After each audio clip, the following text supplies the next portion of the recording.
शेतकरी मित्रांनो, आज आपण आलो आहोत इथं सोयाबीनच्या पिकामध्ये.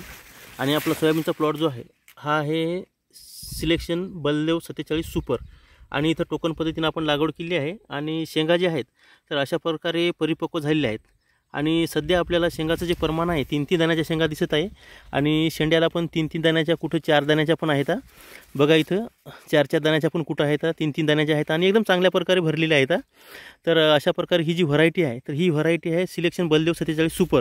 ही व्हरायटी टोकन पद्धतीनं पण चालते, पेरणी पद्धतीनं पण चालते आणि एकदम जबरदस्त व्हरायटी आहे. फांद्याची संख्या भरपूर आहे. शेंगा टापोटाप अशा एकदम चांगल्या भरलेल्या आहेत. दाणे फुल भरले आहेत आणि कुठल्याही प्रकारची प्लॉटमध्ये रोगराई वगैरे काहीही नाही. सध्या तरी एकदम चांगला प्लॉट आहे. शेंगाचं प्रमाण 250-300 पर्यंत शेंगा पण आहेत. चांगला प्लॉट आलेला आहे. आणि ही variety selection Baldev 47 super token पद्धतीनं पण चालते, पेरणी पद्धतीनं पण चालते.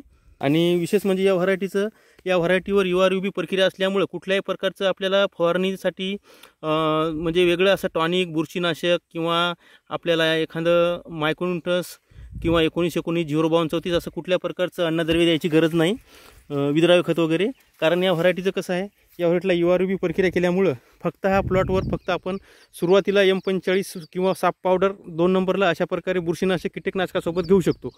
आणि सुरुवातीला आपण काय केलं तर या प्लॉटला क्लोरोपायरिफॉस प्लस M45 30 मिली 30 ग्राम अशा प्रकारे आपण इथं पहिला फवारा साधारणतः उगवणीनंतर 20 दिवसांनी दिला आहे.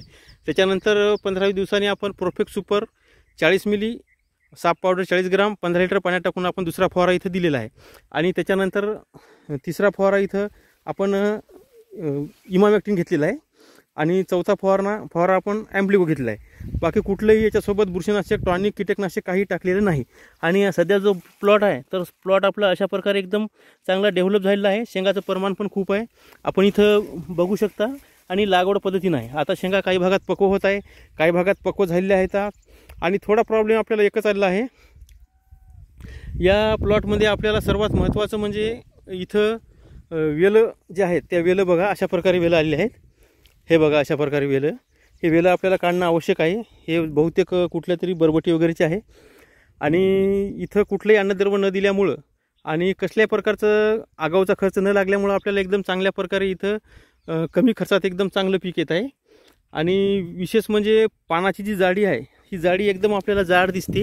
हे बघा कशा प्रकारे जाड आहे. त्याच्यामुळे रोगशोषक किड्या हे याच्यावर येऊ शकत नाही, कारण आपण इथं URUB प्रक्रिया केली आहे. त्याच्यामुळे कुठल्याही प्रकारचं अन्नद्रव्य द्यायची गरज नाही. शेंगाचं प्रमाण आता भरत आहे आणि शेंगा एकदम ठॅसून भरत आहे, बघू शकता आपण. तर ह्या व्हरायटीची मागच्या वर्षीसुद्धा आपल्याला भरपूर उत्पादन घेतलेलं आहे आपण, साधारणतः 12 क्विंटलपासून 14-16 क्विंटलपर्यंत. आणि या वर्षीसुद्धा आपल्याला त्याच्यापेक्षा जास्त उत्पादन याची शक्यता आहे. आणि कुठलाही खर्च न करता आणि व्हायरस वगैरे कुठलं काहीही नाही. शेंगा बघा कशा प्रकारे ठॅसून भरत आहे, बघू शकता आपण अशा प्रकारे. आणि दाण्याचा आकार जर आपण घेतला तर आता इथं आपण शेंग बघू कशा प्रकारे भरलेली आहे ते. अशा प्रकारे बघा आपण दाणे कशा प्रकारे भरले आहेत, एकदम ठॅसून दाणे भरले आहेत. आणि याचा कार्यकाळ अजून आता बराच आहे, थोडेफार दिवस आपल्याला एक महिना लागू शकते, नंतर आपलं पीक होऊन जाईल. तर अशा प्रकारे आपलं जे पीक आहे हे लवकरात लवकर येण्याची शक्यता आहे. आणि यामध्ये आंतरपीक आपण वरच्या आवडामध्ये जे अर्धशेत आहे त्याच्यामध्ये तूर पण घेतलेली आहे, शिवनेरी 45 आणि हे बलदेव 47 सुपर. तर अशा प्रकारे आपण इथं घेतलेलं आहे. आणि URUB प्रक्रिया असल्यामुळे फक्त आपल्याला एका वर्षी एकदाच पेरता येते, पुढच्या वर्षी याचा वापर करता येत नाही, कारण त्यासाठी URUB प्रक्रिया पुन्हा करावं लागते.